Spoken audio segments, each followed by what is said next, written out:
Mil mensajes. Hoy estamos con el número 952. Es un número muy interesante porque, bueno, forma parte de lo que le hemos dedicado muchos años de estudio, que es la palabra poder. Pero ese poder tiene un apellido y se llama sólido.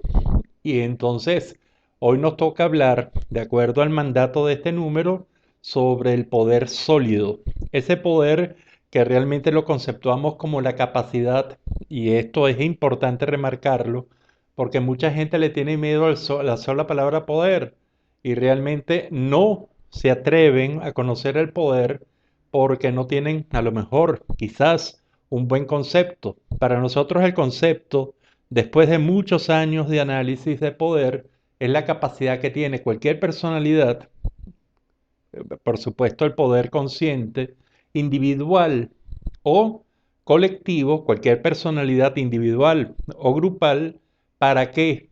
Para hacer varias cosas, para hacer lo que requiere o quiere y para no hacer lo que no necesita o no desea. Y este es parte del poder personal.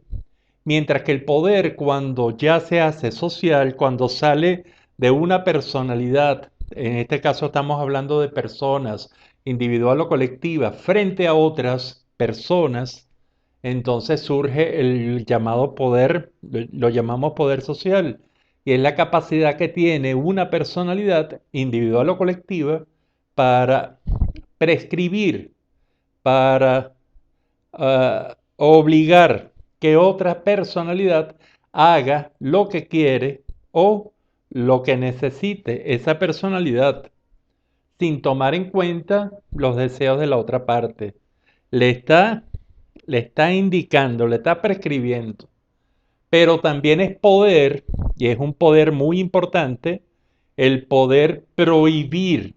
Es decir, en lugar de prescribir, en este caso, el que tiene el poder le prohíbe a otra u otras personalidades a que hagan estas personalidades lo que quieran o lo que necesiten porque no lo considera conveniente, ni para sus necesidades ni para sus deseos. Y entonces estamos frente a dos tipos de poder, el poder individual, el poder social. Poder individual es el poder que se tiene sobre sí mismo en hacer lo que se quiere o no hacer lo que no se quiere o no se requiere. Y el poder sobre los otros, el poder indicar, prescribir, obligar o prohibir. Y entonces en esta ya complejidad del poder, nosotros nos podemos encontrar poderes que son realmente muy débiles, son poderes de un momento, son capacidades que se tienen bajo determinadas circunstancias, a un poder sólido. El poder sólido sería el que se tiene de una manera estable, el que no va a cambiar de acuerdo a cambios de algunos elementos, sino que se tiene controlado para que este poder personal, individual o poder social permanezca. Y entonces aquí empezamos a tener toda una serie de elementos que nosotros consideramos muy importantes para, para que este poder de esta personalidad, sea el que sea, si es poder individual, poder social o ambos, sea un poder sólido. Y lo primero que tenemos que argumentar y decir es que el poder, para ser sólido, tiene que ser un poder coherente, tiene que ser un poder consciente, tiene que ser un poder realmente que se tenga conocimiento de él. ¿Por qué? Porque un poder que uno no sepa que tiene, no es sólido no porque desaparezca, sino porque no puede ser manejado como tal, porque no se tiene conciencia. Entonces es más que un poder, se transforma en una capacidad que tiene una determinada personalidad para hacer una cosa o para no hacerla, pero no es el concepto, no entra dentro de nuestro concepto de poder. Es una capacidad, es algo que hace pero sin conciencia.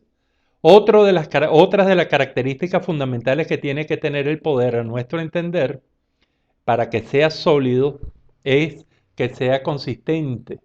Es decir, que se esté manifestando en una forma en donde tenga la menor cantidad de vulnerabilidades reales posibles. Y esto entonces hace que un poder, para que sea sólido, tiene que nutrirse de una serie de elementos que para el poder positivo, es decir, el poder que va a hacer bien, el poder que va a generar beneficios, no va a generar daños, va a ser un poder que tiene que estar coherente en cuanto a valores, tiene que tener mucho conocimiento de las capacidades que tiene, de los efectos, de los daños que puede hacer en su ejercicio, de los beneficios que puede hacer, de sus conocimientos, de su optimización, de cuándo se da en las mejores condiciones, pero al mismo tiempo tiene que tener una conducta que sea sólida, una conducta fundamentada en experticia, en experiencias, y tiene que tener un nivel emocional, sobre todo si es ejercido por una persona o por un pequeño grupo de personas, un poder de control de las emociones. Máxime si está funcionando en las emociones en positivos, es decir, que la ira se transforme en motivación y no en destrucción, que la tristeza se transforme en reflexión y no en depresión, que el miedo se traduzca en organización y no en evasión, y que la alegría se traduzca en celebración y no en realmente en euforia. Cuando tenemos estos elementos, tenemos un poder sólido, nosotros entonces tenemos que fundamentar este poder, además, en una cosa que es muy importante, que es la fuerza. El poder tiene que tener fuerza y ese poder se tiene que manifestar a través de dos capacidades de fuerza, que cuando digo fuerza estoy complicándome yo, porque para nosotros fuerza tiene dos connotaciones, o la fuerza que se manifiesta en la capacidad de movilizar o de movilizarse, y eso es fuerza, pero también la fortaleza, es decir, la capacidad que se tenga para resistir los impactos de fuerza de otras personalidades. Y entonces un poder sólido es un poder que a nuestro juicio debe tener una estructura también, más que la composición, debe tener la estructura de fuerza, entendiendo por fuerza que tenga esa estructura tanto para avanzar y lograr hacer lo que quiere y a no hacer lo que no quiere porque no es de su conveniencia o de su deseo, pero también sobre todo la capacidad para resistir los ataques que pueda llegar a padecer. Esto, esto es muy importante porque la finalidad de todos estos 1000 mensajes es que usted reflexione. Si usted tiene un poder de amor, o tiene un poder del placer, o tiene un poder del poder, un poder del luchar, del trabajar, tiene un poder del saber, tiene un poder del dinero, tiene un poder realmente evidente, le pido que haga una reflexión sobre qué conciencia tiene de este poder, qué coherencia tiene y qué fuerza, realmente fuerza, fortaleza tiene su poder. Y que revise este poder y sobre todo que lo haga y sobre todo me encantaría que fuera ese poder dedicado a la construcción, dedicado a lo positivo, no a la destrucción, no al daño. Y esto sería realmente importante para que usted entonces vea como persona o como grupo, o si los diferentes instituciones, comunidades, sociedades que pertenece, hasta cómo está su poder. Si es un poder vulnerable, porque es un poder que no tiene realmente conciencia de lo que es, un poder realmente que no tiene fuerza ni fortaleza, es un poder que presenta muchas vulnerabilidades, muchas partes de susceptibles a generarse en daño.